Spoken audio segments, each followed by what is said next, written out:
nudos temáticos del debate constitucional y a su vez uno de los temas más técnicos, fomes tal vez, y alejados de la ciudadanía es aquel relativo a los famosos quórums de la Carta vigente versus los de la propuesta del Consejo. Como soy abogado, varios destacados tuiteros y personas en general me han preguntado por ellos y sus efectos, que son complejos de explicar, desde que muchos de estos no son tan fácilmente identificables, ya que el quid del asunto no se encuentra en los textos constitucionales, sino que en otros cuerpos normativos como son las leyes orgánicas constitucionales. Esta columna tiene por objetivo aclarar en qué consiste el debate sobre los famosos quórums, así como también explicar su aplicación práctica a través de dos ejemplos que han pasado inadvertidos, pero que son importantes a tener presentes para decidir cómo votar en el plebiscito del 17 de diciembre. Les sugiero que me pongan mucha atención. Como ustedes saben, los ordenamientos jurídicos cuentan con leyes cuyos quórums, para ser aprobadas, pueden ser diversos y determinan su jerarquía. Cuestión que es relevante, ya que una norma de rango inferior no puede estar en contradicción con una de rango superior, en cuyo caso primará la de rango superior. Así, mientras más exigente sea el quórum de aprobación o reforma de una ley, no solo más parlamentarios deberán estar de acuerdo con ella para su aprobación o modificación, sino que además tendrá una mayor jerarquía y primará sobre aquellas de rango de menor jerarquía. Por otro lado, lo habitual es que las leyes que regulan materias que se consideran importantes exijan quórum más alto. El ejemplo por excelencia es la Constitución, norma que tiene el quórum más exigente y por tanto es también la ley que tiene la mayor jerarquía. En 2022, a solicitud de algunos partidos políticos de centro, con los votos de la izquierda y parte de los de derecha, por miedo a perder en el plebiscito de salida el 4 de septiembre, los parlamentarios aprobaron modificar la Constitución vigente en aquella parte que establece los quórums para reformar la Carta vigente y las demás leyes en nuestro ordenamiento jurídico en el sentido de hacerlos menos exigentes. Así las cosas, para reformar la Constitución vigente, el quórum se disminuyó desde 2/3 o 3/5 según la materia a 4/7 de los diputados y senadores en ejercicio. Luego, para hacer reformas a las leyes orgánicas constitucionales, los parlamentarios aprobaron disminuir el quórum desde 4/7 a la mayoría absoluta de los parlamentarios en ejercicios. En otras palabras, disminuyeron el quórum a 50% más 1 de los diputados y senadores en ejercicio. Es decir, con la Constitución vigente, todas las leyes orgánicas constitucionales, por ejemplo, la relativa al Banco Central, la relativa al Ministerio Público y la relativa a la Contraloría General de la República, entre otras, pueden ser modificadas íntegramente con el 50% más 1 de los diputados y senadores en ejercicio. En otras palabras, una mayoría que perfectamente podría variar de una elección parlamentaria a otra. Sin ir tan lejos en el tiempo, en el 2014 Michelle Bachelet contó con esa mayoría en ambas cámaras. Por tanto, si a Michelle Bachelet le hubieran aplicado los quórums vigentes hoy día, habría podido, por ejemplo, modificar las reglas para designar y remover a los consejeros del Banco Central sin ni siquiera preguntarle su opinión a los parlamentarios de derecha, puesto que las reglas de designación y remoción no están en la Constitución vigente, sino que en la Ley Orgánica Constitucional relativa al Banco Central. Este ejemplo es bien ilustrativo, porque parte de la autonomía del banco, característica que explica en parte importante el buen trabajo del mismo, depende de las altas exigencias que se deben cumplir para designar y remover a los consejeros que integran el Consejo, que es el órgano que toma las decisiones del Banco Central. Por tanto,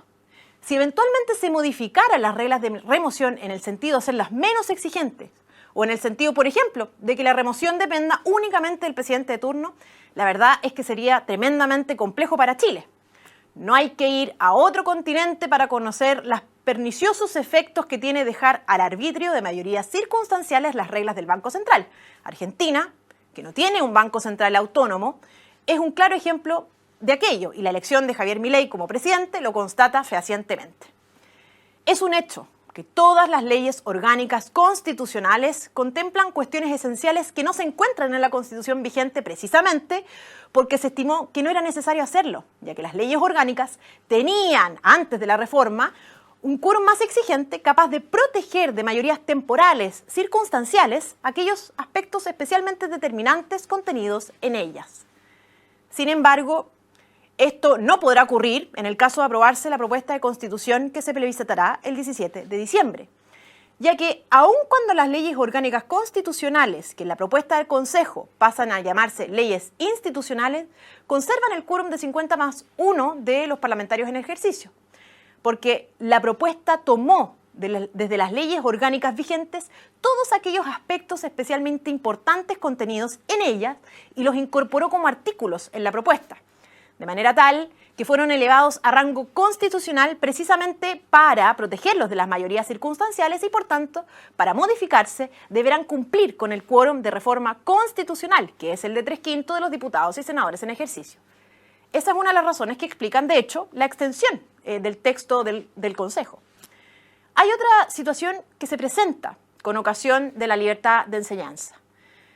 Fíjense que tanto la Constitución vigente como la propuesta del Consejo mandatan la aprobación de una ley con el 50%+1 de los parlamentarios en ejercicio, orgánica en el caso de la Constitución vigente y de quórum calificado en el caso de la propuesta del Consejo,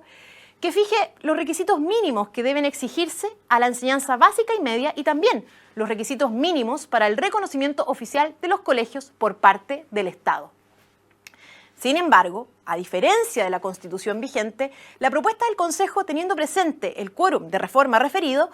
elevó a nivel constitucional aspectos esenciales de la libertad de enseñanza para evitar que, a través de modificaciones legales aprobadas por mayorías circunstanciales, 50%+1 de los parlamentarios en ejercicio, pudiera transformarse la libertad de enseñanza en una garantía vacía o inaplicable. Bueno, pero ¿qué elementos esenciales de la libertad de enseñanza no están expresados literalmente en la Constitución vigente, pero sí están en la propuesta? Primero, que la libertad de enseñanza incluye el derecho para determinar los contenidos curriculares conforme a la identidad e integridad del proyecto educativo, agregando que los contenidos mínimos fijados por el Estado no pueden ser más de la mitad de las horas lectivas al momento de impartirlos. Y segundo, que en materia de requisitos mínimos exigibles a la enseñanza básica y media, no solo deberán ser normas objetivas y de general aplicación que permitan al Estado velar por su cumplimiento, como indica la Constitución vigente, sino que además dichos requisitos deberán ser razonables y estarán referidos únicamente a conocimientos esenciales y compatibles con la pluralidad de proyectos educativos. Por tanto, el Estado bajo ningún punto de vista podrá prescribir como una exigencia para, por ejemplo, optar al reconocimiento oficial de un establecimiento educacional, la aplicación íntegra de los contenidos curriculares estatales, como eventualmente podría hacerse con el 50%+1 de los parlamentarios en ejercicio bajo la Constitución vigente. Todo lo que hemos hablado es complejo, es enredado, pero estas son el tipo de cosas que en concreto se votan este 17 de diciembre. Entre ellas, resguardar la libertad de enseñanza y la autonomía del Banco Central y otras reglas esenciales de diversos órganos de balance constitucional como son la Contraloría General de la República o el Tribunal Constitucional. Comparto que los famosos quórums parecen un dolor de cabeza porque tienen implicancias difíciles de dimensionar y comunicar, sobre todo en el contexto de un debate que ha sido más bien acotado en tiempo y completamente alejado de la ciudadanía. Quebrar con el hastío ciudadano ha resultado complejo, pero es un imperativo para quienes participan de la esfera pública a pocos días de una de las elecciones más importantes de la historia reciente de nuestro país.